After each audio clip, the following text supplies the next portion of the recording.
Is your phone packed with deadly features? Get Godrej Virus Shield 4.0 for coronavirus disinfection and take no chances. Will this apple really keep the doctor away? Get Godrej Virus Shield 4.0 for coronavirus disinfection and take no chances. Are these green veggies carrying more than just nutrients? Get Godrej Virus Shield 4.0 for coronavirus disinfection and take no chances.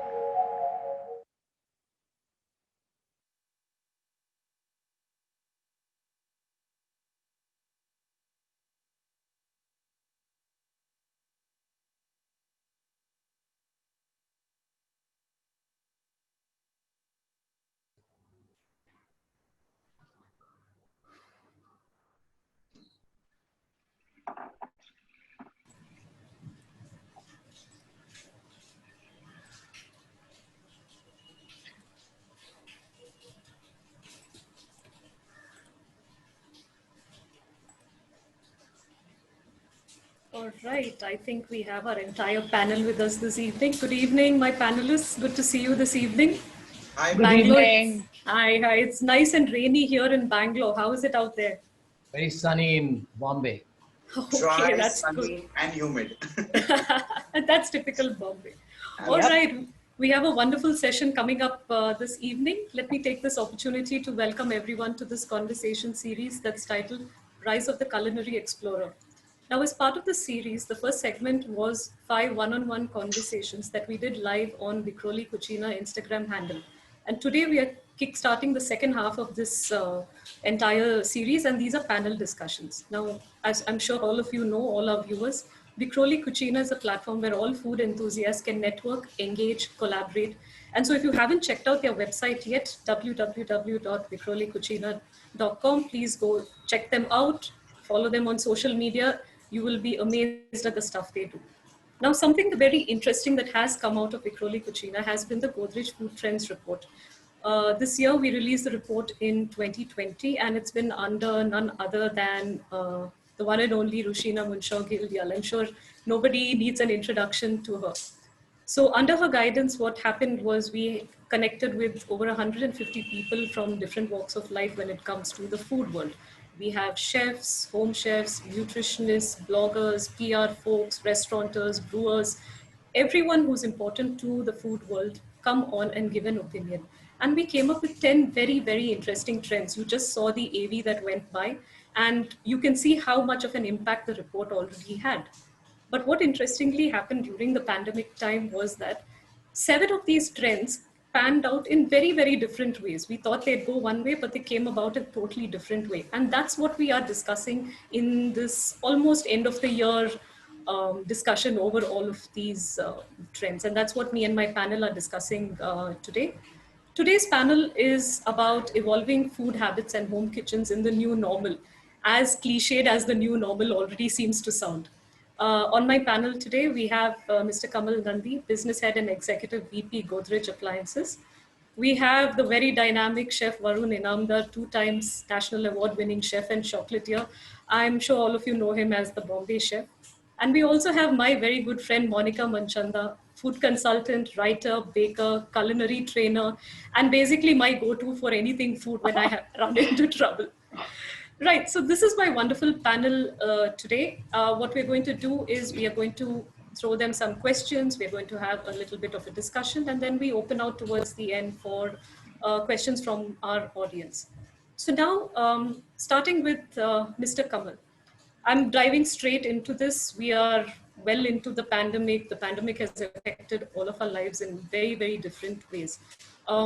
If you can tell me, now people during this time, they had to suddenly adapt to newer ways of stocking their food, ensuring that there's some level of variety in what they're serving. They needed to reduce wastage. What are some of the larger trends you see that happened during this time, and how have people adapted to these new needs? So Ruth, I think in this new normal, because of the pandemic, we are clearly seeing very different consumers. So their living style has changed. Their thinking style has changed. Their thinking is completely different.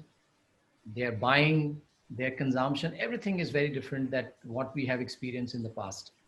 So you are clearly seeing very high consumption of appliances, which is very, very, surprising to us because, all reports at the beginning of the pandemic or when the pandemic started said that appliances being a discretionary product will fall in the bottom three of consumption sector. On the contrary, we see that appliances come to the top three of consumption sector. So high consumption of Right. appliances are happening. We are seeing large storage solutions are in demand. Consumers are looking for large storage solutions. We are clearly seeing more online purchase. I think contactless shopping experience is something that consumers are seeking today. And I think the topmost trend that we are observing is health and hygiene features across all categories or all products that they want to buy. So health concerns are at the topmost concern in today's consumer's mind. Right. That's really interesting. One wouldn't really think that a discretionary purchase product moves all the way up the line. That's very interesting. Varun, I'd like to come to you. Now, this was also a time when suddenly people realized they are responsible for all the meals that are being cooked. And the first mode of response is always to go to your phone or to your computer and check out media resources on food. So, in all the work that you do, what has been the kind of change in food media consumption that you have seen? What kind of trends are you seeing in food media right now? Oh, the trend has changed completely, if I may say so, because if you see the trend in 2019, it was all about school tiffins. School tiffins were trending all across social media, right from Instagram to Facebook to even, places like Twitter, where suddenly links were getting shared and things like that. There were so many ebooks all of 2019 which were written about school tiffins. And if you see 2020, suddenly the entire dynamics, and it's all thanks to the pandemic in a lot of ways, that things have moved towards family meals. And also let me highlight, like Kamal rightly said, discretionary products like microwaves and ovens, which were bottom of the pyramid, have suddenly risen because everybody is looking at prudent meals. Right. Everybody is looking at family meals, which could be cooked together. It could be one pot. It could be smart meals. It could be smarter ways of utilizing the same ingredients. So these are the kind of trends which are changing. And like Ruth, you rightly said, out of the 10 trends that were highlighted for 2020, the 7 have stayed, but they are fragmented in so many different ways that it's shocking to believe that, okay, this could also be one of the aspects of change. So Right. that's how it has changed. What I also feel is, kitchen fundamentals on the whole have started entailing a lot of little resources, counted resources, little expenses. That is what people are looking at to create dynamic meals. And I think this is the way to be and to go. Okay. Very interesting. Really interesting. Monica, I'm coming to you now. Never before has the focus been so strong on home kitchens, mindful eating. Suddenly everyone's about let's dust off grandma's books, Dadi ba ke nuske, how do we stay safe? What have you seen as the priorities that are happening right now in different segments and that are coming up in home kitchens? I think one of the priorities that has come across pretty much across in all home kitchens across is immunity. Everyone is thinking of how to eat foods, how to consume foods which give you more immunity and make you stronger in case you actually have to face the dreaded virus. And I think that is where Dadi Ma Ke Nuske, like Varun was saying, comes into place. And because in India, especially, we have our grandparents have been known to do small kitchen solutions to larger immunity problems. When I was growing up, of everything that we had, problems like chahe pet kharab ho, chahe you have a cough and a cold, the solution will be in your kitchen. Only the second or third step would actually be going to your doctor. The first few steps will always come to your kitchen. Right. And I feel a lot of us are trying to go back to that, and that is becoming a focus in many ways, which is good because a lot of these tips and tricks were kind of losing their fact. The other thing which is I've seen in home kitchens is been family meals, like Varun mentioned. But I think family meals from the perspective of eating together, also from the perspective of cooking together. People want to cook together now, and there are two perspectives to cooking together. One is everyone is busy and everyone has to put their effort to put together that meal on the table, because the helps are not Right. there. Everyone is at home and the work is very fragmented, even for people who are working 24/7, right?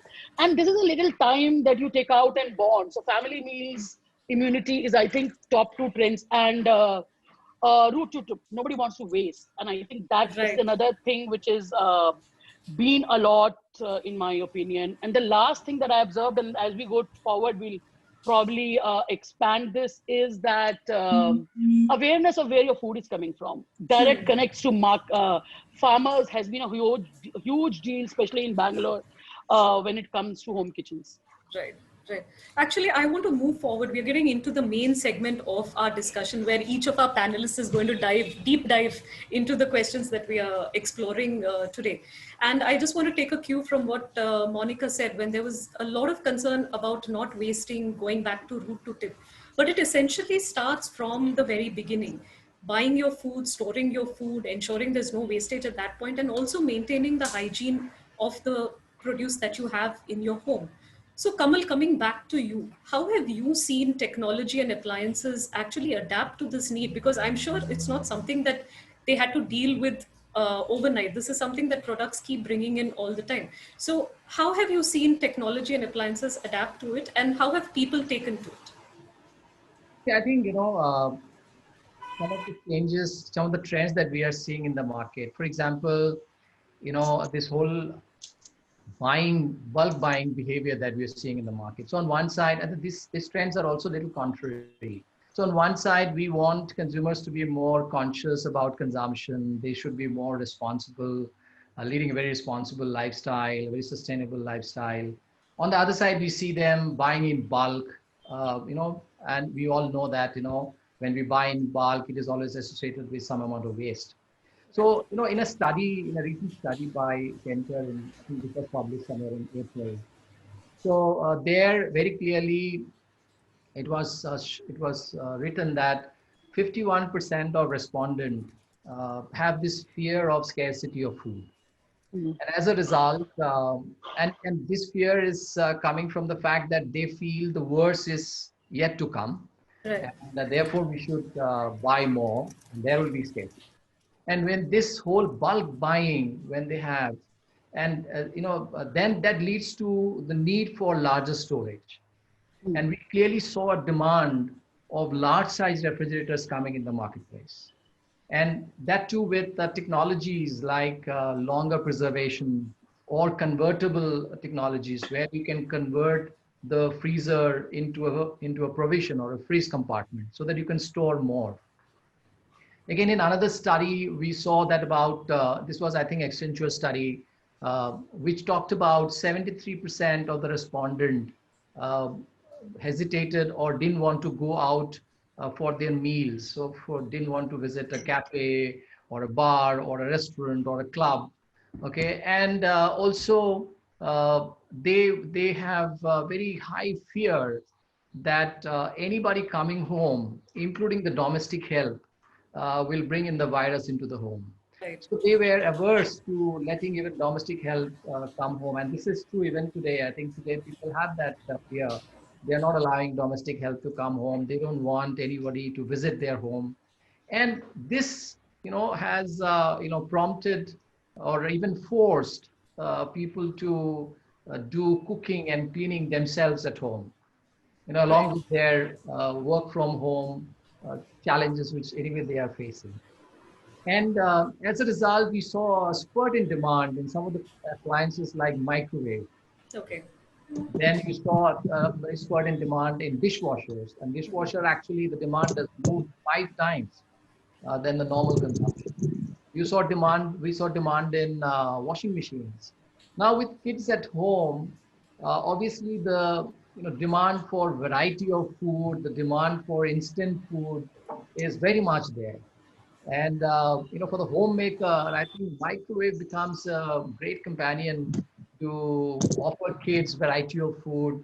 Specifically, the technology that microwave now offers. You have preset recipes and menus, which is there inbuilt, and you can just put the ingredients and press the button, and it makes that dish for you.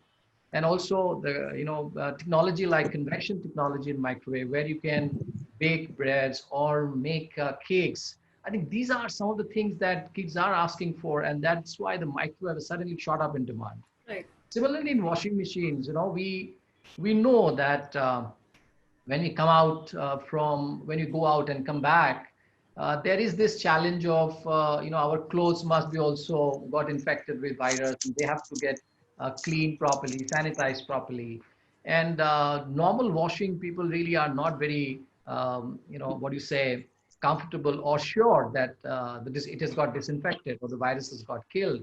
So people are looking for germ shield technology. People are looking for hot wash technology in washing machine. Even in dishwashers, if you say the normal dishwasher, which is just cleaning the dishes, is not good enough. Of course, in India, we have a challenge of the cooking style that we adopt, and because of which the dishes becomes really difficult to clean, and therefore dishwasher has to do a lot of challenges to clean them. But I think what is coming out as a technology demand in dishwasher is, can you provide UVC disinfection in dishwasher? Can you provide steam cleaning in dishwasher? I think these are the type of technology change that we are clearly seeing in demand in the marketplace. Right, that's really interesting. For my viewers right now, what I really want to tell you is this is not going to be just a conversation between four of us. We'd like your opinion as well. And we have poll questions that we would like to ask you, all relevant to what we're speaking today. And we'd like to see what you have to say about it. So can we have our first poll question go up right now? And when that is happening, I'm going to try and bring Monica in at this point. And Monica, you heard of all the different ways technology has been adapting. Now, all of us want all of these features. Absolutely, we need them. We know, we understand the need for them. How are you seeing people slowly bringing them, all of this, into their homes on a regular basis? What are the kinds of changes from the people you interact with? Because you deal with everyone in your line of work one-on-one. So how have you seen all of this technology being adapted into home kitchens? I think one of microwave is certainly, like Kamal said, is something that everyone is looking for. But I also think microwave, at least in the upper middle class kind of place, or even in lower middle class kind of strata, the microwave was a machine which is pretty much available in most kitchen right now. One thing that I see, which everyone wants in the kitchen, and I have been so thankful for during pandemic, even personally, is the dishwasher. With the house help not coming in, cooking is something you can still manage, but dishwasher is something everyone is looking for. And I know, because I talk to many people, the dishwashers actually went out of stock. Nobody could find dishwashers, and and everyone was struggling with finding dishwashers, and they were like, where do you buy dishwashers? And dishwashers are in great demand across everyone. Nobody wants to dirty their hand. The other thing, interesting gadget that I thought was everyone was looking for and somewhat adapting, was the handheld UV lights, Right. which you can use to clean your vegetables, fruits, and even the stuff that comes from home. Otherwise, at least in the start of the pandemic, this whole surface transmission was a big thing, right? So even when Right. you order stuff from outside, you would leave it outside your home for 2 days, and then only bring it in. And that was not possible for everything. I mean, you cannot leave milk or curd outside for 2 days for it to come in. You have to kind of bring it in your fridge refrigerators and put them. Absolutely. So UV While light, y'all are talking about this, Monica, let's not forget the humble refrigerator. correct, yeah. So and they because were too, because I remember a absolutely, fact that when the lockdown was initially announced, I remember baking so much bread that half yeah, of my refrigerator was stocked with full of bread, bread. and finally after 10-15 days I had to move it all to the freezer. So Yeah.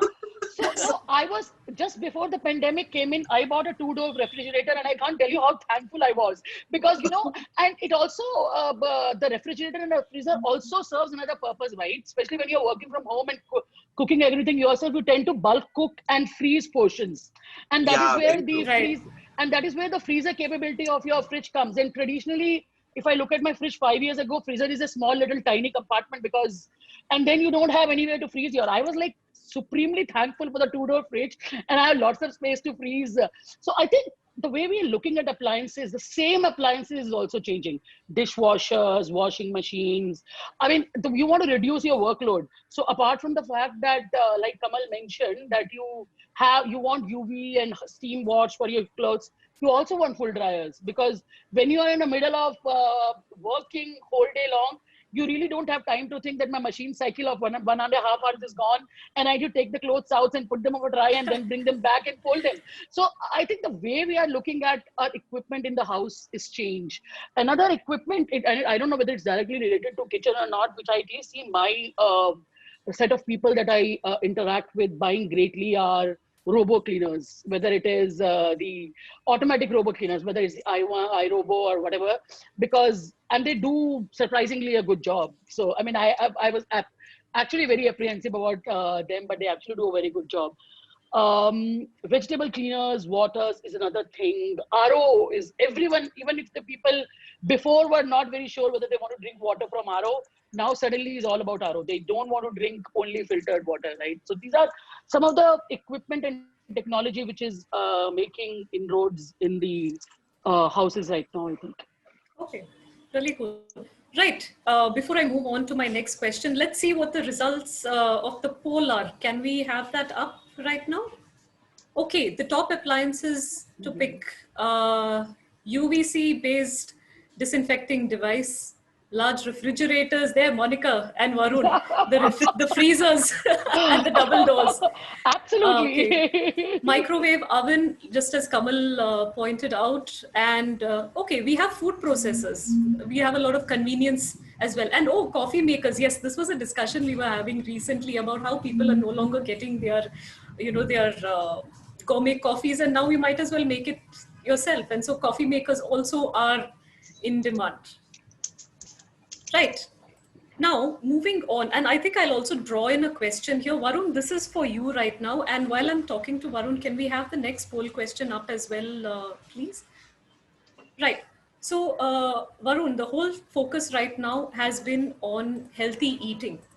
Suddenly, everyone's going online. They're looking for foolproof recipes. People who never cooked before, who are living far away from home, everything changed all of a sudden. And there's also bringing in the question that I was talking about. People are asking, what do you eat nowadays? Because most of the things are polished. That includes rice as well. Fruits and vegetables seem to be injected with chemicals to look more and more attractive. So how do you make the right choices? And how has Foodpedia responded to all of these queries and all of these searches that are going on right now? Ruth, if I may be a little brutal here, and if I can bring this up, a lot of things that were trending for effect have suddenly become a way of life now. I hope we've realized that. Right. Suddenly when people are talking about, earthenware trending, today it's become imperative that we go back to our traditional cookwares and things like that. Even if we think about ingredients for that matter, we've all in fact come down to eating things like millets, because that is what people are looking at. Right? Yes. Whether it is eating your millets or it's eating your traditional grains. Like, I remember even speaking with you a few days back about how suddenly important health has become. Of course, health has always been important, but now all the more it's become an imperative. Earlier we used to drink garam pani just because someone said, garam pani peete raho, it's good for health. Or someone used to earlier just for effect have green tea, chal 4 jan pire hum bhi pee lete. Now it's become all the more imperative to put all these things into your body, because that is what is important as of today. Now, coming back to the question, what do we eat? How do we eat? And how has the health suddenly become so important even on social media? Now, thinking about health, since we are all home, we are finding different ways in the same parameters, which makes it very interesting. We were all aware of the different health parameters. We were all aware of the different things that we were supposed to eat. But now we have started finding out different ways of making it part of our body, which makes it very interesting. Like, even if it was something like keto, we have found out our own ways of making keto. So things like that. Now, ebooks, like I said, there has been a blast of ebook downloads, whether it is to do with health books or whether it is to do with traditional books. Look at where YouTube has reached today. YouTube has possibly reached the heights of its success. And that is purely because of the so many food players that are on a medium like YouTube. Right. Facebook pages, those little things that keep trending every 3 days, every 4 days. Of course, there are also things like Dalgona coffee, which are trending. But then, Yes. if you remove that part of... I'm sorry, I'm jumping in without saying, but that coffee gets on my nerves because that's the coffee we drank all through our childhood. All through our childhood, Without I agree. coffee, right? And what was such a big deal about that coffee? I'm sorry. I remember when we were in college, we used to call it... Yeah, we used to call it the Pitiwi coffee. Exactly. Pitiwi coffee, that's all. And so I remember when we were growing up, we are 3 sisters, and as evil as an elder sister I am, I used to just take it and give it to my younger sister and fate ke de do taki we can drink this coffee, and now it's the trend of the century. So it's become like that, but Kamal also very rightly said, it's all back to basics. It's all about not only bulk cooking, but it's also about bulk buying these days. True. Because, we are all scared to even step down because, we really do not know what is kind of entailing. So we're all buying in bulk, and that's where gadgets like refrigerators, and I'm coming again to the refrigerator point, because I, for a change, have used that refrigerator in so many ways which I earlier have not used it. Like, for a simple fact, coriander leaves and mint leaves. For a simple fact, even something like fenugreek, which is methi. I have literally chopped 3-4 bunches of coriander leaves. Of course, you wash it, you pick it, then you chop it. And when you store it, I have put it in bags, I've put it in freezer boxes, and I have frozen coriander. So whenever you're like cooking, right towards the end, when you want to add in coriander, you scrape coriander literally like a sorbet if it is set. And you sprinkle that, those icicles on food, and it comes back to life as good as your freshly chopped coriander. And like Monica was rightly talking about the different uses of appliances. Let me tell you, the istri, the humble iron, has been of so much use, not only for ironing clothes, but also for cooking. Let me tell you, I ran out of my gas cylinder. I have upturned an iron, and I have cooked on it for 3 days. So I know for a fact that, we Indians, we call ourselves the masters of jugaad. And Ruth and I have had this conversation so many times. I have cooked on top of an iron. That's amazing. The jugaad doesn't go beyond this now. So it's like that. Cool. Kamal, this could be a new way to maybe promote irons. Irons, I know, right? Now we can cook on them as well. That's a good idea. Right. Before I bring in Monica on this, actually, there is a question that's come in, and I'd like to open this out to Kamal because we are talking about appliances right now. A question's come in on how safe are microwaves in the long run when it comes to health. There's a lot of, I don't know if it's a misconception or it's a reality, but how healthy is using a microwave in the long term? So if we could start with you, Kamal, and then Monica, I'll come back to you again for another question. Yeah, so I think, there are a lot of tests to say that this microwave that we are using are very safe.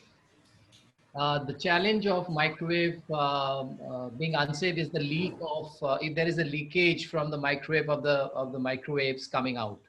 But I think all these appliances go through very rigorous tests, and there are clear standards, and unless and until they pass those standards, they don't come up into the market. Okay, and the second thing is, I think in microwave, yes, we have seen some amount of dryness happening, but I think we have not got any reports of nutrients value getting really, there could be marginal, I would say, impact on the nutrients value, but otherwise, in large, we have not got any report from anywhere. The taste of the food is very good, and the aroma is not spoiled. I don't think any sort of adverse report we have ever heard. Okay. Honestly, when it comes to the dryness part of the microwave, what I generally tend to do is maybe just sprinkle a dash of water over the food. And when I'm heating it, I cover it partially. And that has always helped save some of the moisture. I am not sure if that tip helps anyone out there. Just adding to this, even keeping a bowl of water, little katori with the water put in, it helps. It creates a little bit of steam inside, and your dryness tends to go away. So dryness can be taken care. And just adding on to what Kamal said in terms of nutrients. So I believe any form of cooking, whether it is microwave or stuffed top, will result in a certain nutrient loss. I mean, you cannot preserve 100% nutrients when you move from raw food to cooked food. So we have to kind of be aware of the fact that it is not just the microwave cooking which is resulting in nutrient loss in some ways, right? Every time of cooking builds some amount of nutrient loss. Very true, Monica, very true. Okay. Right. Before I get back to Monica, again, we were talking about food media and how it's been adapted to demands right now. Can we have the poll result, please? I'm quite curious to see what the answers Yes, were. me too. Me too. All right, your top choice of food meal, YouTube reigns supreme. All right, YouTube at 67%. Food and recipe blogs come up right after that. Calling mom for advice, 10%. Okay. Then we have Instagram at 4% and recipe books at 3%. There you have it. That's very, very interesting results. Okay, Monica, social media has been your core strength for as long as I know you. Now, based on how media has been changing, adapting, there's a lot of focus that's happened on regional food as well. Suddenly, everyone's talking about ghar ka khana, grandmother's recipes. What have you seen in terms of impact on the proliferation of regional food with all of this change in media? How have you seen it grow? I think there are two things that we have to keep in mind when we talk about regional food.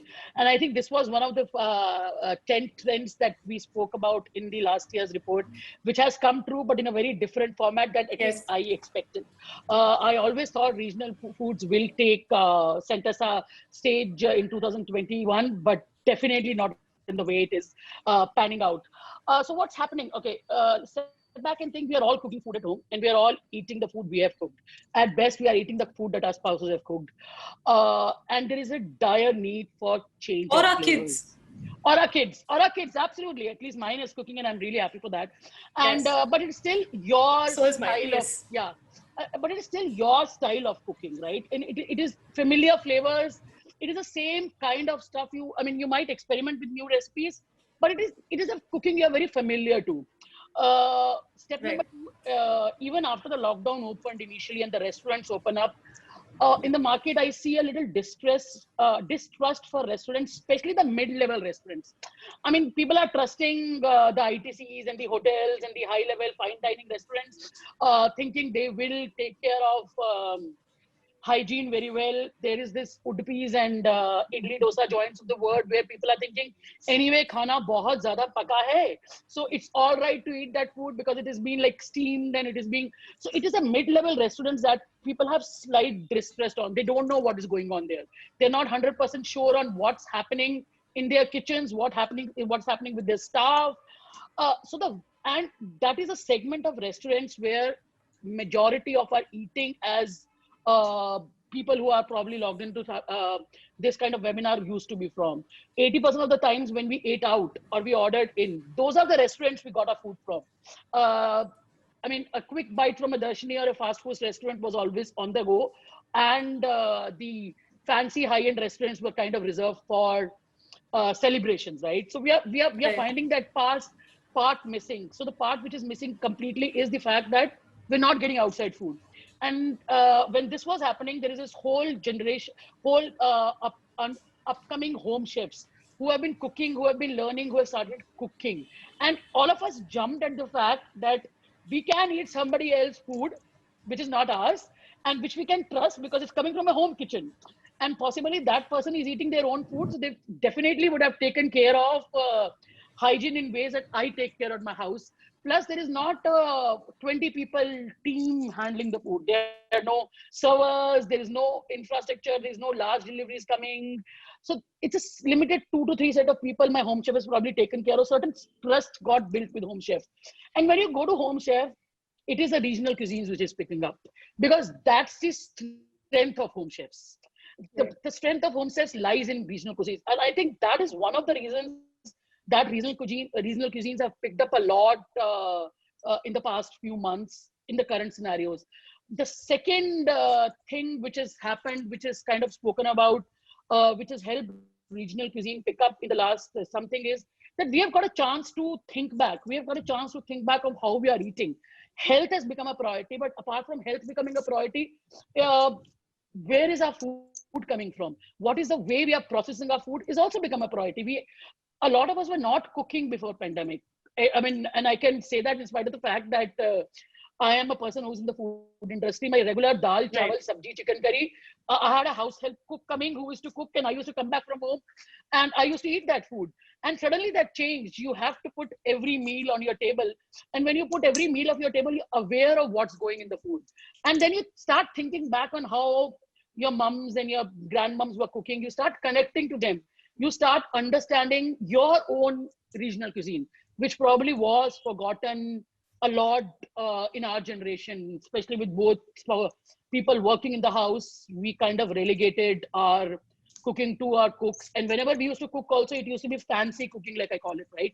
I mean, people who are interested in cooking would want to put together something interesting, a master chef dish, and we will very rarely want to go back to our regional cuisine. And I think that perspective has slightly changed. We are going to our foods. We are willing to experiment with foods from different home chefs' kitchens, which are again regional. We are also aware of where our food is. I mean, I think that's the reason of home kitchen, regional cuisines kind of coming up, in my opinion, in the past some time. Okay, that's interesting. Varun, I'd just like to bring you in quickly on this one. So much happening in the regional food scene. What are your thoughts on all of the great stuff that's coming out in regional food? See, with so much which is happening in spaces like YouTube, for that matter, we have all become armchair travelers. Correct. Because we've not been able to travel like almost for 6.5 months now. Armchair travel has become a big thing. Armchair experiences have become a big thing. Armchair dining has become a big thing because we are lapping up, we are consuming so much of social media, we are consuming so much of content in terms of travel, whether it's regional, whether it's international. You know, that is also one of the aspects which has given a lot of fanning to experiences in homes. That's one. And if I can just add one more thing to what Monica said is the nostalgia factor. Yeah. Now that the entire family is together, now that we are bringing back the 90s, we are bringing back conversation of the 80s, we are suddenly thinking back and saying, hey, listen, you know, you used to make that when you were younger. Correct. Wo cheese, you know, that khichdi or that aloo shedo or that bharta or that falana or that dimkana. You know, all that is now getting revisited, all that is now getting recreated with the experiences that have come in. You know, so much so that I remember for a fact that when I used to, I was always a late night study boy. So I remember for a fact that my sister used to be awake with me through the night. And she used to ask me every 2 hours, listen, I'll make coffee for you. Listen, I'll make this for you. Listen, I'll make that for you. So I remember that was always an added advantage of studying in the night because I knew my sister's going to make something or another. So now when all of us are back in the house and now that all of us are having conversations, now it is about reconnecting with your childhood and saying, hey, listen, you stopped making that completely. Yeah? Let's make that. Like I remember for a fact that my father one day suddenly turned vegetarian and it was a big havoc in the house because we are meat eaters. And we did not know what to do. So I remember I was 8 or 9 years old and I just raised my hands and said, haan, main banayega. So, main banayega is okay, but what does a child of 9 churn out for a father who suddenly turned vegetarian? So, I remember as a 9-year-old, I made something called stuffed mushrooms. So, I remember opening up the entire button mushroom and filling it up with onions and tomatoes, of course, sauteed and cooked and things like that, with something as basic as salt and pepper. Nothing else. No masalas, no spices. Basic salt, basic pepper, basic seasoning. I used to top it up with cheese and I used to gratinate it or bake it. Of course, we did not have like, you know, industrial ovens and things like that then. But whatever chota mota, you know, we used to bake and we used to figure things out. Of course, over the years, then we started investing. And of course, we then gradually got our ovens and microwaves and this and that. But over the years, what we realized is that I had stopped making stuffed mushrooms.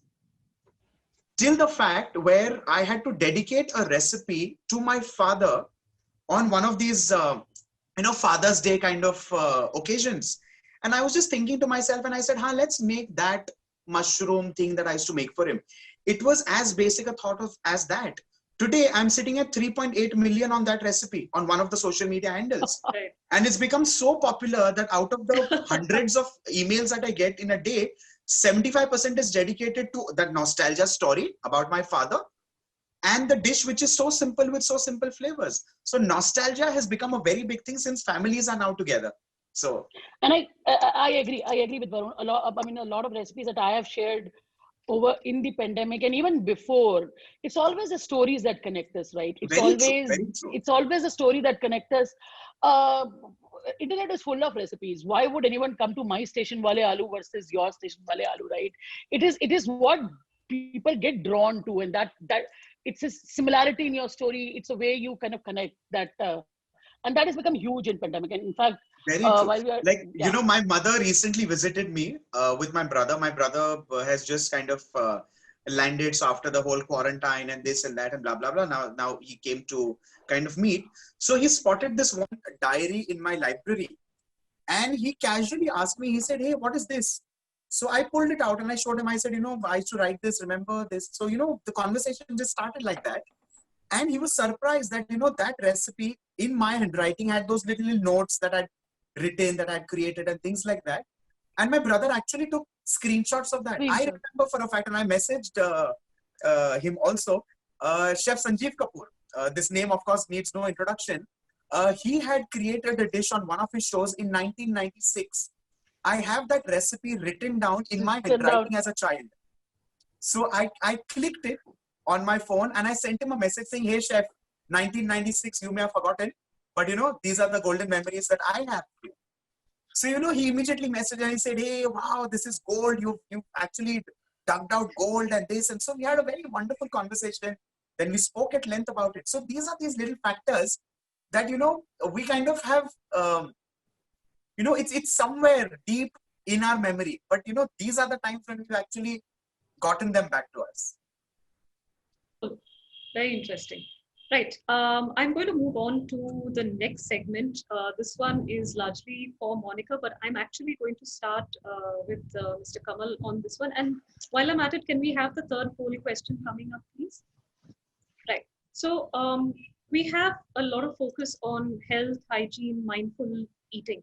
One of the questions, Mr. Kamal, that came in is, are you bringing in any convenience appliance that will help with things like sprouting cereals or pulses, maybe to meet the needs for microgreens, or any such interesting appliances that we could look forward to?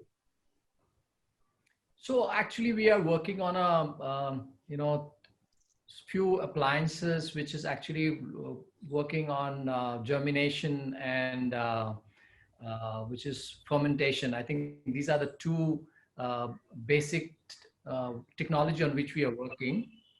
And that's an appliance which we address to the latest lifestyle trends of being healthy and fit by eating germinated seeds and fermented food.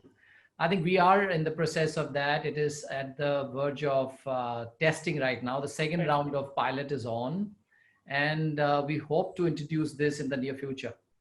That's really interesting. And I'm sure everyone must have heard fermentation and sprouting, and that's definitely, everyone's going to be interested in that one. Yes, yes. All right, Monica, so I'm coming to you now. We've got quite a few interesting questions which I want to weave into this segment when we discuss. It's all about health, hygiene, mindful eating. Now, I'd like to know from you, what are the trends you're seeing when it comes to these? Also, from the questions that I have gotten here, someone's asking, what is the best recipe of food that one can add to their daily meals to strengthen immunity, but also more importantly, that tastes good? So that is one question we'd love for you to address. And which method of cooking is the best to get the maximum nutrients? So there, I've given you a handful now to discuss. Okay, so I'll start by just talking about what are the trends and how can we kind of make use for them in some of our good ways. So I think some of the trends, specifically in terms of mindful eating, which have come out of pandemic, and some of them I'm really glad have happened, is one, and a lot of them actually go back to the way our grandmoms used to cook. One is wholesome eating. I mean, no waste, root to tip. Internet went nuts on watermelon rinds. And it just went nuts on watermelon rind, and they were making everything from watermelon rind, right from sabjis to chutneys to everything. I posted a watermelon rind dosa, and I remember when I posted a watermelon rind dosa, and I went for a meeting of half an hour, and I'm suddenly seeing it just blowing up. There are about 1,000 shares on a recipe, and I'm like, what the hell? It is just a dosa, but it's suddenly taken our fancy. And I think it's also the fact that when we are in the kitchen cooking, we are actually seeing how much of food we are putting in the dustbin, right? And it is making us aware of that, and that is what is bringing us a little bit of mindfulness about the waste in some ways. We are also looking at using wastes in other ways like composting, and I think composting solutions are really in demand right now. I was talking to someone from Daily Dump the other day, and they are saying their demand of the composting units, which they call Khamba, if some of you are in Bangalore, it's one of the oldest composting home device that has been available for a while. Khamba is demand is out of the charts. They are not able to handle it. So compost, and it's all because of waste management. And I think there is a need of smart composting solution for home, Kamal, and I'm ready to pay for it, which does not need a lot of effort on an everyday basis to work.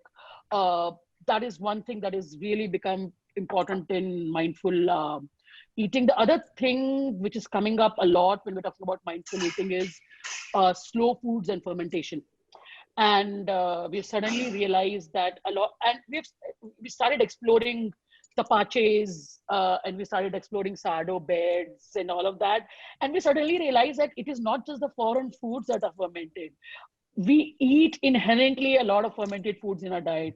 Our idli and dosa couldn't be better examples than fermented food. Our dahi, our buttermilk, our khamiri rotis, and all of these are making a comeback because gut health, and the very fact that gut health is being tied to your immunity so strongly, especially during COVID. And I strongly believe in the fact that when people say gut is your second brain, if you keep your gut healthy, you are going to be have far less problems. And a lot of gut health kind of derives from slow foods and fermented foods, and that is really taking place. And I mean, there was a point where tapache was on everybody's feed, and I got irritated by tapache. That's a different story altogether. But and I'm glad fermented foods are taking place, and the whole Shubhra and all that did the desi ferments, which brought Indian ferments into limelight, was also kind of added to it. And I think it was a great fermentation is a great thing that is happening. The other very important thing which has happened during pandemic, and it relates to mindful eating in some ways, is that we have now suddenly become aware of where our vegetables and fruits are coming from. We used to just go to the corner market, buy and come. Due to lockdown, all those corner shops closed. And I mean, I don't know about others, but I think in my 12 years in Bangalore, the variety of fruits and vegetables that I've eaten in past 6 months is a maximum, because every week we had a farmer coming from either Chikmagalur or Kurg or Chittoor or any other place with a fresh load directly from it. And we have a little group, WhatsApp group in our own community for this. And there would be times when a lot of people will ask me, "Acha, but ye hai kya? I have never seen this vegetable. How do you cook this vegetable?" And then we'll go back discussing on how to cook these vegetables. I would give my perspective, but there would be a lot of others who will talk to their grandparents and parent mothers and come back and say, "She used to cook this particular vegetable in this way." And I think that mindfulness to even where food is coming from, who is growing your food. You will meet the farmer when you go to collect your load of grapefruits, and you'll suddenly realize that that farmer has been growing this grapefruit and selling at the cost half he's selling at to you, to a third person in between. And suddenly you start thinking about your choices. You start wondering, have you been really buying and eating right in all those years? And I think these are some of the steps that actually bring mindfulness to your everyday life. And I sincerely hope that we carry on some of these post-pandemic too, and we don't go back to our neighborhood, large grocery store, as much as I love them, buying, and we do connect. And I hope even the large grocery store go back to farmers directly and try to kind of still have that connect going in some ways. So these are the three things I noticed from the perspective of mindful eating. Family meals, we have anyway spoken about multiple times over the past sometimes. Okay, so going back to your questions, I think one question was about immunity. Yes. And I think keeping your gut healthy, including a lot of fermented foods in your diet, right from dahi to other fermented foods, is going to be give you great help. Haldi, I mean, and as much as I detest the term golden latte, haldi doodh is a blessing, guys, and we have been drinking it from generations. And it tastes delicious. Just take doodh, and if you can find fresh turmeric root instead of the turmeric powder, it's even better. A little bit of pepper, include spices, eat a lot of vitamin C rich stuff is to increase your immunity. What was the other question, Ruth? Sorry, the other question is on which is the best method for cooking to get the maximum nutrients out of your food. Okay, so maximum nutrients are actually different approach to different things here. Slow cooking is definitely one. Anything that flash fries your food will not, will on high heat flash frying will not preserve a lot of nutrients. Pressure cooking definitely helps you preserve nutrient because everything is still there and you don't throw in stuff.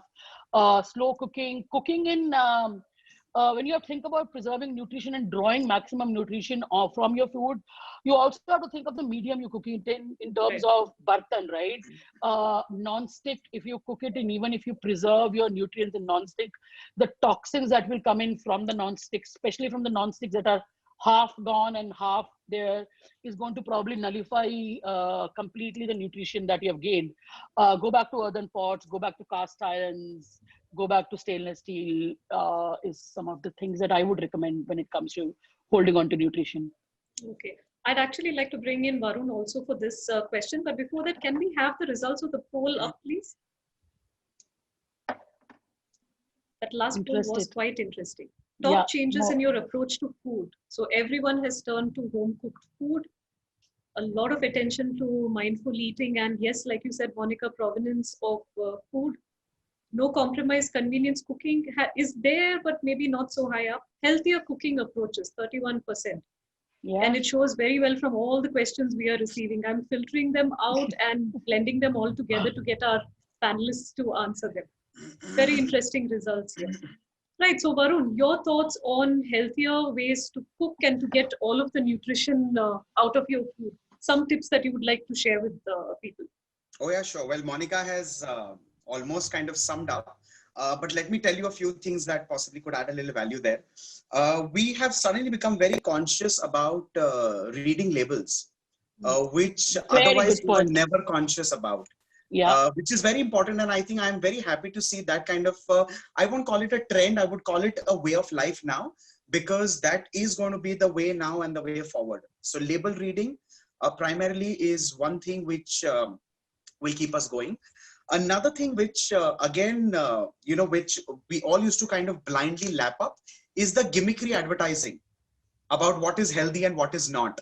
So, suddenly we've started kind of filtering it down. Suddenly we've started sieving information because there is so much information. Now it's not very easy for anybody to be taken for a ride in terms of, labels or gimmickry marketing or gimmickry advertising, because it is so transparent now. Everybody knows what is the kind of information. Now the channels of communication have opened up, which was not the same earlier. So these are these two things. The third thing is transparency to self, which is something that I feel has become very important, through this pandemic, because suddenly we've become very transparent to ourselves, which is very important because now it's not about following what is trending on Facebook, or it's not about what is trending on YouTube, but it's all about lapping things up which are truly good for us ourselves. That is one. As much as Monica detests the fact that golden latte is trending, I have never seen the need of us consuming extra turmeric, because turmeric is so much part of our daily, it's part of a spice box, literally. Every house literally has this masala dabba in different ways. But these 2-3 things that are a constant. Of course, turmeric is a constant in a masala dabba. And this is across India, whether you're in Kashmir or you're in Kanyakumari, whether you're in Bengal or you're in Gujarat. Turmeric is something which is omnipresent. The kind of chili can change. Dhania jeera can change because some people take a combination of dhania jeera. Some people, and Gujaratis call it dhana jeeru. So that is different.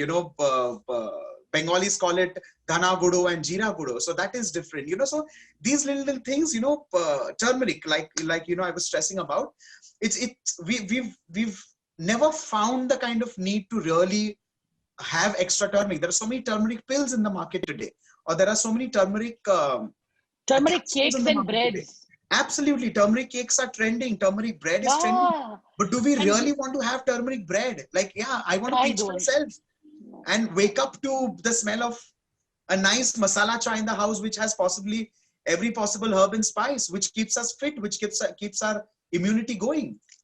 These are these little things that I think we need to kind of look into ourselves. We have gotten to that level of transparency with ourselves, with our family, whether it is coming to health or whether it is coming to our daily meals. But these are these little tiny things that we still need to kind of open our eyes to. And that is the over-consumption of turmeric.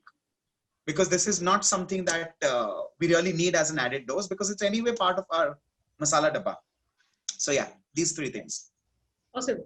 Okay, so I'm going to go into the last segment of our discussion, after which I will take a couple of questions that are coming in. I'll hold on to those for now.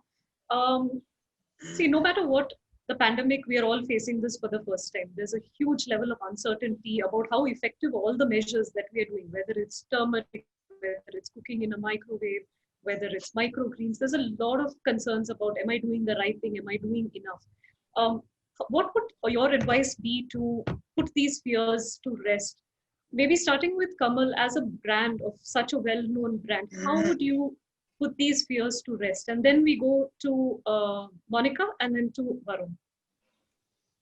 So yeah, Ruth, I think as I've shared, I think the topmost concern of all consumers today is health and hygiene in this, and everybody is putting in their best effort to ensure that they protect themselves from this virus. So people are doing a lot of, making a lot of efforts, doing a lot of things in ensuring healthy and hygiene environment in their home and consuming healthy food. So, in one of the study by Kearney, I think they said that about 60% of respondents are wanting to pay about 10 to 20% premium on any appliance or gadget that can aid higher health quotient or higher hygiene quotient. Yeah.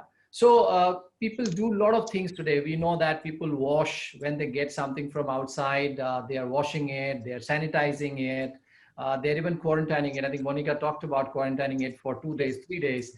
But I think there are challenges that still are there. One is that not everything can be washed or sanitized with a chemical or a liquid, or not everything can be quarantined for a longer period of time.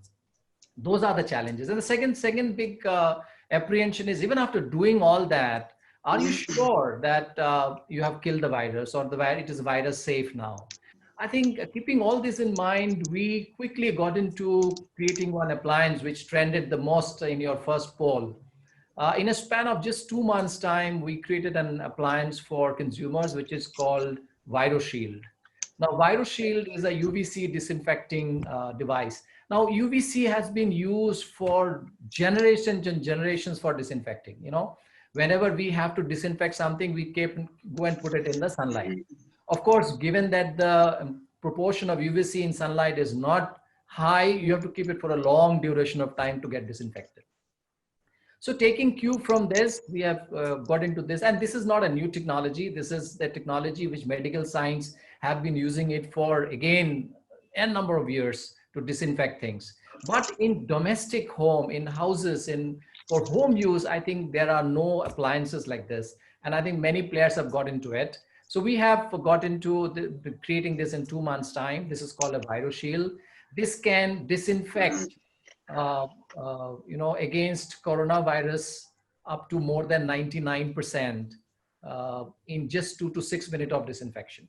Now that is tested by an ICMR M-panel lab, and it is also tested for leak proof. I think very important thing, this UVC, you can see in some of parts of this world that UVC also is harmful for skin if it is exposed for a longer period of time. So you have to see that there is no leakage. So it is also tested for 100% leak proof. And therefore today, I think with a product like this, you can practically disinfect anything that you want: your mobile phones, your keys, your fruits, your vegetables, and helmets and parcels and packets that are coming into. I think only thing is that we are putting caution not to use power banks and batteries for disinfections, and also some type of medicines, unless and until it is said by doctors that, okay, you can disinfect. Otherwise, you should not use medicine for that. But it is a big convenience, okay? But, in spite of all this assurance coming up from ICMR M-panel lab, I think people still have apprehension that they're still skeptical maybe when they use UVC, though it is disinfecting and is making the fruit or the vegetables safe, are we losing out on nutritional value? So again, I think we went ahead and did some testing as per the FSSAI standard, which is food safety standards, and through their NABL labs in Delhi. And there again, ViroShield has come out as a product which has got very negligible impact on nutritional value. So I think this is the product which can really help put people all these doubts to rest. And I think UVC now, as we go forward, you will see UVC getting application in more and more appliances. I talked about dishwasher already. Right. So we will be launching a dishwasher with UVC now. It will come into even in preservation, in refrigeration, you can have a compartment like that. So UVC is safe to use. We have been already having use of UVC in filtering water for very long. Yeah. Water filters are there with UVC. So you will find this technology of more and more use to give that assurance to the consumer that they can use these products for proper sanitization and be safe from the virus. Right. Thank you. Varun, your thoughts? What do I say? I think it's very important to follow the right kind of people so that you have your ears on the ground. Like Kamal very rightly said, this is the kind of information which needs to reach the last mile, because that's when people actually get to know the advantages of appliances like that, which is very important. Second is it's very important to listen to the experts, because there is so much of conjecture on the internet. There's so much of information. Even if you check, the information pages, the basic age group, the average age group that edits information on internet is 12 to 15, which, kind of becomes very difficult to filter down. The third thing that I would like to highlight here is to see the gimmicks off, which is again very important for your own health and for your family health. The next thing that I would like to highlight here is the principles or the pillars of food. It's very important to keep it absolutely basal, to keep it elementary, to keep it fundamental, to keep it prudent, and to keep it smart. And lastly, I would like to end my conversation with what I started. Kitchen fundamentals entailing little expenses and counted resources is the way to be and go forward. So I think this is how I would like to sum it up. And back to you, Ruth. Thank you. And Monica, your thoughts? I think I'm going to take a little unpopular opinion here.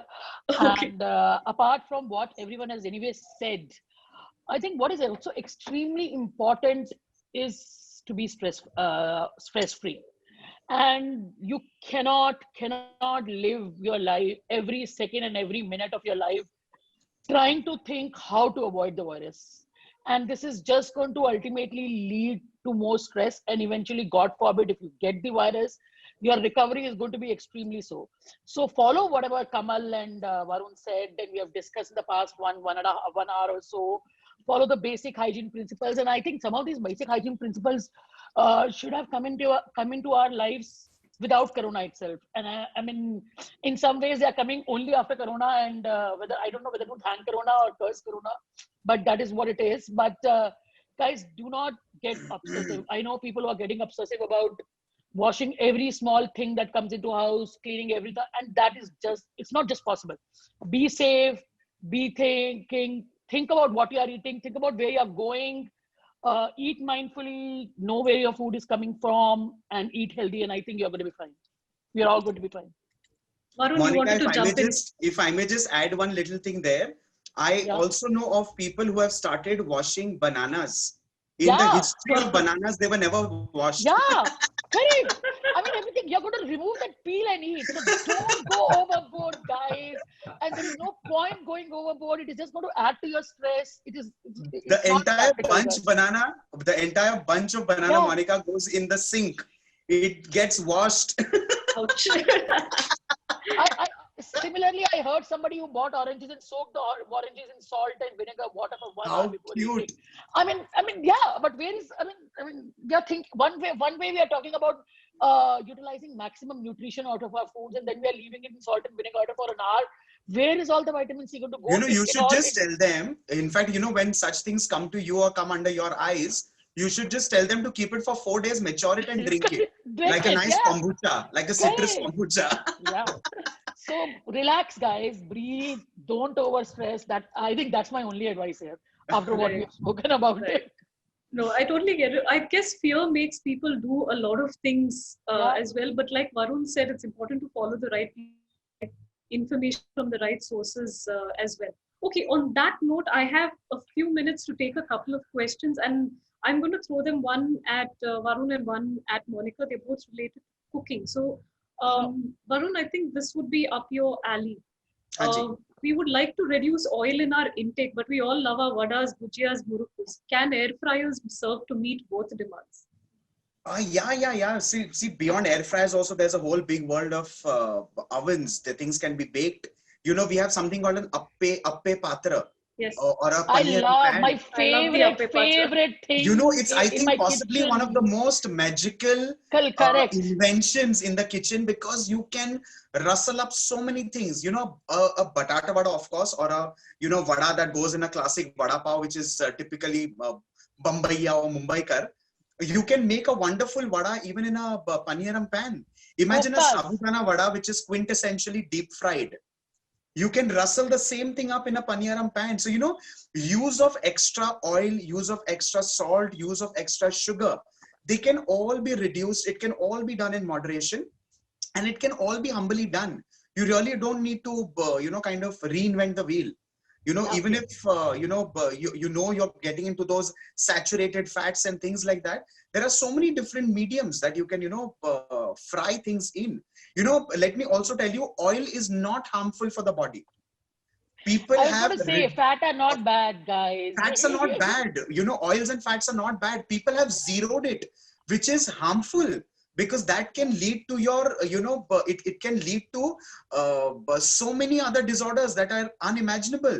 In the wake of coronavirus, like, Monica very rightly said, a lot of things are done because of the virus, keeping the virus in mind. But this all has to be internalized. This all has to come from within. So, even if we are quintessentially deep frying something, the same thing can be done in many different ways. I've, of course, told a few things in which we can do it, but let me also reiterate the fact that oil is not harmful. You're not supposed to drink oil. Nobody is asking you to take it in like 100 ml glass and gulp it down. Deep frying is perfect. Possibly deep frying is, if the deep frying is done rightly, I may dig a lot of pits here for myself, but let me tell you, if deep frying is done properly, the oil absorption is the least. Yeah, I mean, in all baking, the cooking you brush methods it. in Indian cuisine, deep frying has the least absorption of oil. Let me tell you. I'm reiterating the fact. I may dig a lot of pits here. No, I'm right next to you, Varun. And sometimes when we, just adding on to last point of Varun, sometimes when we look at alternatives to deep frying, because we want to save oil, for example, baking, and we take a samosa, make it, brush it with अच्छे से oil. Khatam kahani. Kahani khatam, yaar.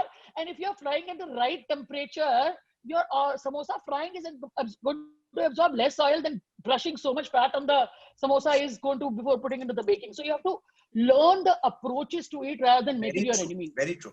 You know what is important here, and Ruth, let me also tell you to all of them who are listening to us, deep frying is not only about the ingredient, it is also about the temperature. It's also about the time. You know, for example, if you look at a puri is going to absorb lesser oil if it is fried at the right temperature.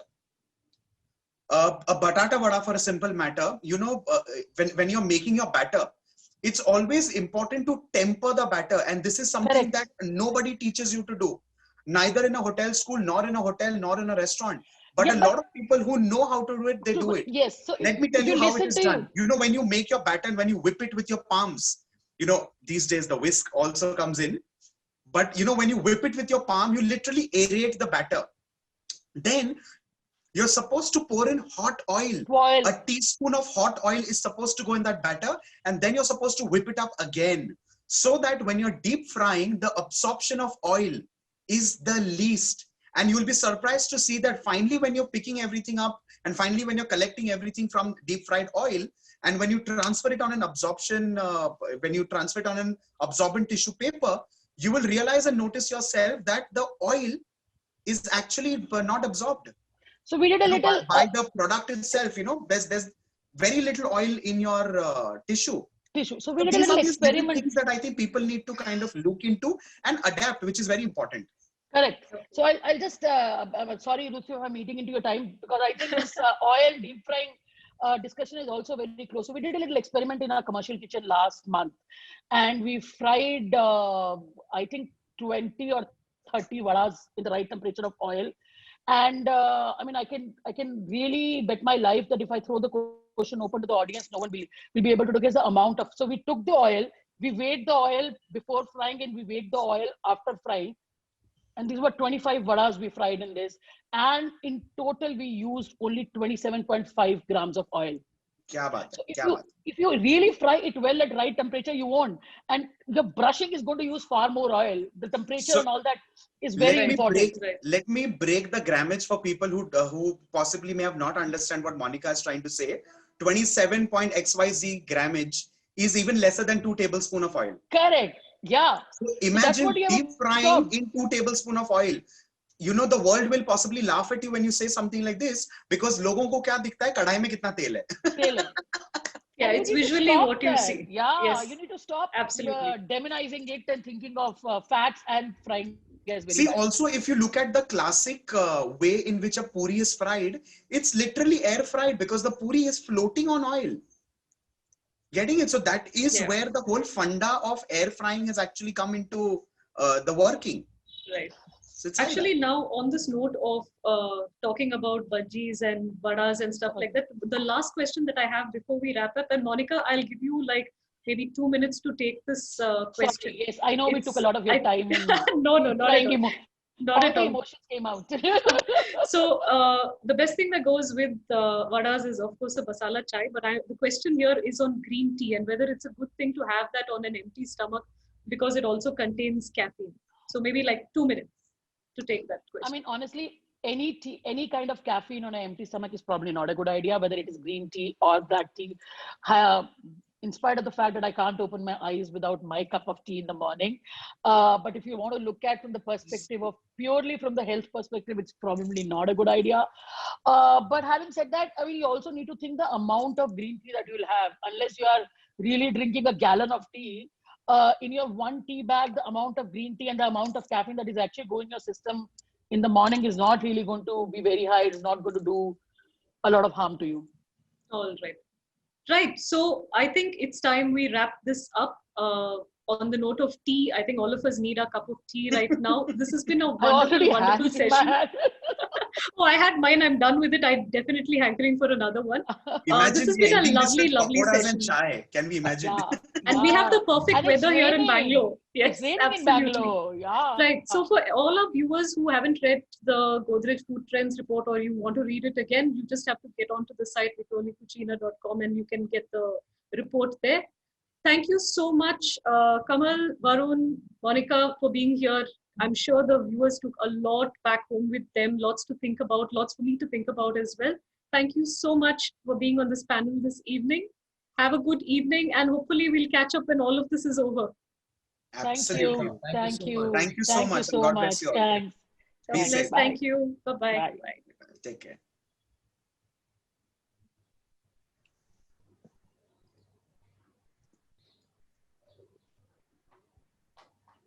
Is your phone packed with deadly features? Get Godrej Shield 4.0 for coronavirus disinfection and take no chances. Will this apple really keep the doctor away? Get Godrej Shield 4.0 for coronavirus disinfection and take no chances. Are these green veggies carrying more than just nutrients? Get Godrej Shield 4.0 for coronavirus disinfection and take no chances. Is your phone